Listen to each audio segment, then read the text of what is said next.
Hello students, welcome back to Hindi mirror channel. सभी students का Hindi mirror पर फिर से स्वागत है।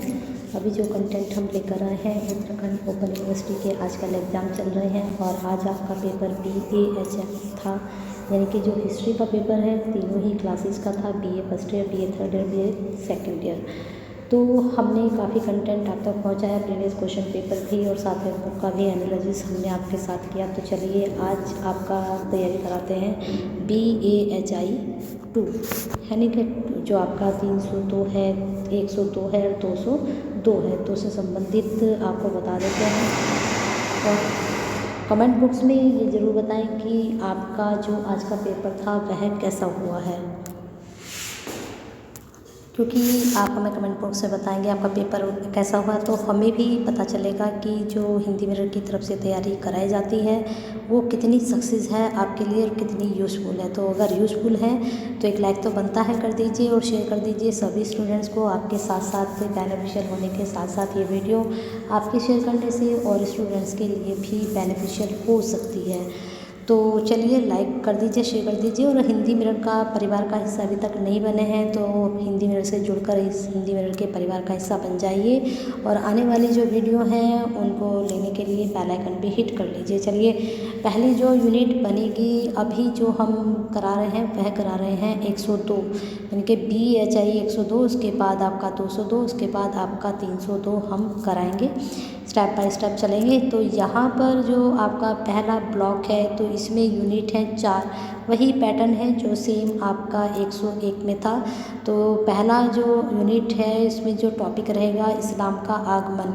तो यहाँ पर आपको इस्लाम से संबंधित ही सारा कुछ ये पूछा जाएगा। तो पहला क्वेश्चन बन सकता है इस्लाम का आगमन तथा भारतीय संस्कृति में इस्लाम का क्या प्रभाव। तो जो टॉपिक बहुत इंपॉर्टेंट होते हैं मैं उसमें बताती हूँ कि आपको ये 99% करना है, कौन से टॉपिक आपको 100% करने हैं, किसके चांसेस कम रहते हैं आने के। तो ये टॉपिक आपका 99% आएगा और यहाँ से जो क्वेश्चन आपका निकलेगा वो आपका शॉर्ट और लॉन्ग दो लॉन्ग निकलेंगे। अभी एक स्टूडेंट का मेरे पास मैसेज आया था कि मैम शॉर्ट में और लॉन्ग में हम किस प्रकार से जितने शब्दों में लिखें। तो अब मेरा मानना है कि किसी की स्पीड तेज़ होती है, किसी की स्पीड लिखने की कम होती है। मैं बता दूं कि 4 पेज भर कर आइए, पता चला 10 मिनट में जिसकी स्पीड तेज़ है उसने भर दिया, लेकिन जिसकी स्पीड कम है वो 20 मिनट में भी 4 पेज नहीं भर पा रहा। तो मैं स्पीड कभी भी नहीं बताती हूँ, आपका अपना खुद का टाइम मैनेजमेंट रहता है। तो इस प्रकार से आपको ये फर्स्ट यूनिट में तैयार करना है। आते हैं यूनिट 2 पर। अरब आक्रमण के समय भारत की स्थिति तथा अरबों के आक्रमण का प्रभाव, ये भी इम्पोर्टेंट है आपका। यहाँ पर महमूद गजनबी और मोहम्मद गौरी के आक्रमण का प्रभाव, ये तीनों यूनिट तो आप अच्छे से देख लीजिए और इसमें ज़्यादातर फोकस करेंगे आप यहाँ पर, क्योंकि यहाँ से आपका शॉर्ट क्वेश्चन भी और लॉन्ग क्वेश्चन भी दोनों तरह से क्वेश्चन बनेंगे। हम बात कर रहे थे आपकी जो है टाइम मैनेजमेंट की।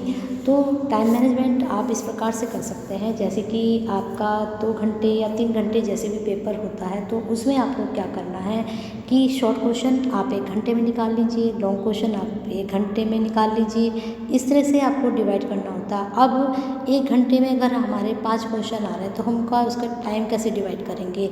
तो अगर 5 आ रहे हैं तो आपको 12 से 13 मिनट में करना होता है, 15 मिनट। इस तरह से आप अपना मैनेज करिए अपने हिसाब से, ठीक है। अगर आपकी स्पीड तेज़ है तो आप लॉन्ग क्वेश्चन को ज़्यादा टाइम दे सकते हैं, कम स्पीड है तो करके सारे आने होते हैं प्रश्न, चाहे आपकी स्पीड कम हो चाहे धीरे हो, लेकिन धीरे वालों के क्वेश्चन छूट जाते हैं। तो आप टाइम मैनेजमेंट इस प्रकार से करिए कि आप सारे क्वेश्चन निकाल कर लेके जाएं।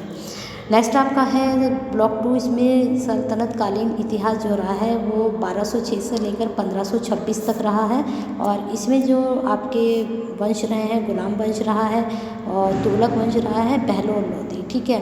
तो 3 वंश के बारे में पढ़ना है। 3 वंश में गुलाम वंश में कुतुबुद्दीन ऐबक, इल्तुतमिश, रजिया और बलबन के बारे में। फिर यहाँ पर खिलजी वंश भी है, ठीक है, 4 वंश है यहाँ पर। अब गुलाम वंश में हम क्या पढ़ सकते हैं, कुतुबुद्दीन ऐबक के बारे में पढ़ लीजिए और रजिया सुल्तान के बारे में पढ़ लीजिए। बाकी 2 को इनको आप गो थ्रू कर सकते हैं। नेक्स्ट है जलालुद्दीन खिलजी। इसमें अलाउद्दीन खिलजी ही महत्वपूर्ण है और इसकी बाजार नियंत्रण नीति भी आती है और सैनिक उपलब्धियां भी आती हैं, लेकिन जो फोकस आपको करना है सिर्फ बाजार नियंत्रण नीति पे करना है अलाउद्दीन खिलजी की, और ये 99% आता है। आगे है तुगलक वंश। तुगलक वंश में भी मोहम्मद बिन तुगलक की जो नीतियाँ थीं उनके बारे में ज़्यादा पूछा जाता है। साथ में बहलोल लोदी में सिकंदर लोदी के बारे में ही ज़्यादा पूछा जाता है, लेकिन पढ़ना आपको सब है क्योंकि यहाँ से भी बन सकता है। नेक्स्ट चलते हैं आपके ब्लॉक 3 में सल्तनत कालीन समाज संस्कृति एवं अर्थव्यवस्था किस प्रकार की रहती थी। तो बहमनी विजयनगर साम्राज्य में इम्पोर्टेंट है बहुत ही। दिल्ली सल्तनत का प्रशासन, स्थापत्य कला एवं साहित्य के बारे में आप पढ़ सकते हो। ठीक है, ये दो टॉपिक यहाँ पर बहुत ही महत्वपूर्ण है। नेक्स्ट है मुगल कालीन भारत। अभी एक स्टूडेंट मुझसे कहते हैं कि मैडम अंदर से भी कंटेंट कराइए, तो अंदर तो सिर्फ आपको पढ़ना है, आपको टॉपिक पता चल गया ना कि कौन कौन से आपके लिए इम्पोर्टेंट है। अभी मैं आगे चलूँगी, जब हम अंदर जाएंगे बुक के अंदर, जब चैप्टर जब शुरू होगा तो मैं आपको अंदर बताऊंगी। अब जैसे मैंने ये आपको टॉपिक बताया, तो चलिए इसमें ही मैं आपको एक्सप्लेन कर देती हूँ कि किस प्रकार से आप पढ़ते हैं। अब यहाँ पर आपकी फर्स्ट यूनिट शुरू हो गई। फर्स्ट यूनिट में मैंने आपको बताया है कि जो आपके इस्लाम का आगमन तथा भारतीय संस्कृति में इस्लाम का प्रभाव। अब इसमें मैंने आपको बताया कि एक टॉपिक आपका हो गया अरब संस्कृति तथा भारत, लेकिन आप पढ़िए सल्तनती और भारतीय संस्कृति, इनके धर्म व संस्कृति, समाज एवं संस्कृति इनका पढ़ सकते हैं। फिर यहाँ से आपकी दूसरी यूनिट शुरू हो जाती है। चेक कर लेते हैं एक बार किस प्रकार से हमने आपको बताया है। अब यहाँ से जो आपका शुरू होता है अरब आगमन के समय भारत की स्थिति तथा अरबों के आगमन का प्रभाव। तो आपको सारा नहीं देखना है, सारा देखोगे तो आप बड़े कंफ्यूज हो जाते हैं स्टूडेंट कि इतना सारा सिलेबस है, इतनी मोटी बुक है, हम किस तरह से कवर करें। तो आप इसको ऐसे ही कवर कर सकते हो जैसे कि मैं आपको बता रही हूँ। अब मैंने बताया है कि सिर्फ अरब आगमन का प्रभाव, उसका राजनीतिक प्रभाव क्या रहे, सांस्कृतिक प्रभाव क्या रहे, इस तरह से आप इसके धार्मिक प्रभाव क्या रहे, ये पढ़ लीजिए, बहुत ही इंपॉर्टेंट है। 99 उम्मीद है आने की। तो बस अंदर आप पढ़ सकते हैं। अब अंदर भी जैसे टॉपिक बहुत लेंथी हो गया, चलिए हम आपको बता देते हैं कि जैसे ये टॉपिक हमने बताया कि इसके आगमन के क्या कारण थे। अब यहाँ से लेकर ये यहाँ तक है, ठीक है, आगमन के क्या कारण थे। अब इसको आप कैसे पढ़ोगे। अब जैसे लाइन टू लाइन मैं आपको बता देती हूँ थोड़ा सा किस प्रकार से आप पढ़ना चाहिए।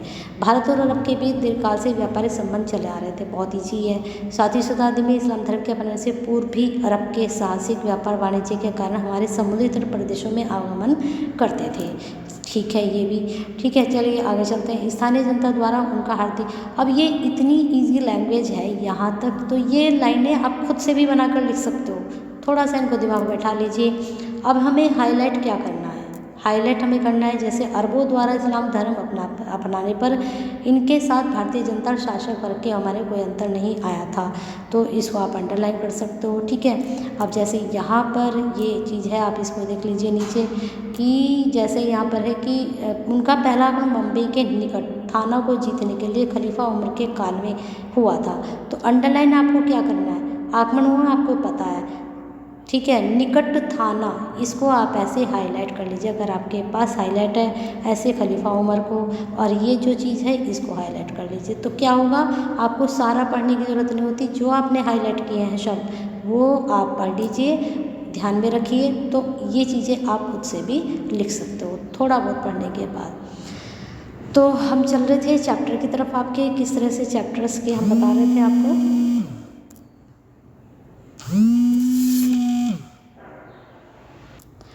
तो यहाँ पर आपको देखना है कि यहाँ तक हमने बता दिया। तब चलते हैं सल्तनत कालीन, ये भी आपका हो चुका है। यहाँ से विजयनगर का पढ़ लीजिए और प्रशासन, स्थापत्य और साहित्य।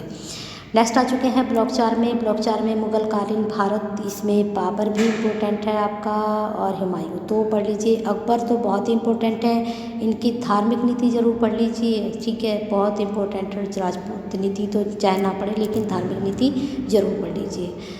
आगे शाहजहाँ औरंगजेब की धार्मिक नीति और दक्षिण नीति। औरंगजेब की आपको दक्षिण नीति जरूर पढ़ लीजिए, 99% है। तो 3-4 टॉपिक यहाँ पर हो चुके हैं आपके।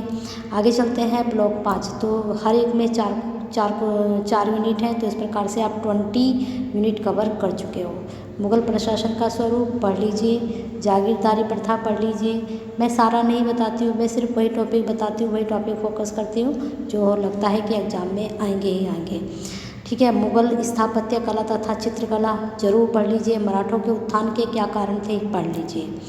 नेक्स्ट है आपका ब्लॉक 6, तो 4 यूनिट यहाँ पर हैं, तो इस प्रकार से आपकी बन गई है ये 24 यूनिट। अब 24 यूनिट में संकल्पनाएं हैं, विचार है, शब्दावली है, क्या क्या है चलिए देख लेते हैं। यहाँ पर एकता के बारे में पढ़ लीजिए, वही बताऊंगी जो मुझे को लगता है कि आएंगे एग्जाम में। एकता पढ़ लीजिए और साथ में यहाँ पर जजिया कर के बारे में पढ़ लीजिए और यहाँ पर आप तुर्कने चहलगानी के बारे में पढ़ सकते हैं और आप यहाँ पर ठुमरी के बारे में पढ़ लीजिए, गज़ल के बारे में पढ़ लीजिए, खड़ी बोली के बारे में पढ़ लीजिए, गोद प्रथा के बारे में पढ़ लीजिए, दोआब के बारे में पढ़ लीजिए, मनसब के बारे में, ठीक है। और यहाँ पर आप सुलह कुल नीति के बारे में पढ़ सकते हैं, दहसाला प्रणाली के बारे में पढ़ सकते हैं। फिर यहाँ पर इकाई 4 में आप जागिर मस्दी सूफी सगुन निर्गुण की आप पढ़ सकते हैं। तो बने रहिए हिंदी वीडियो के साथ ऐसे ही बेनिफिशियल वीडियो के लिए।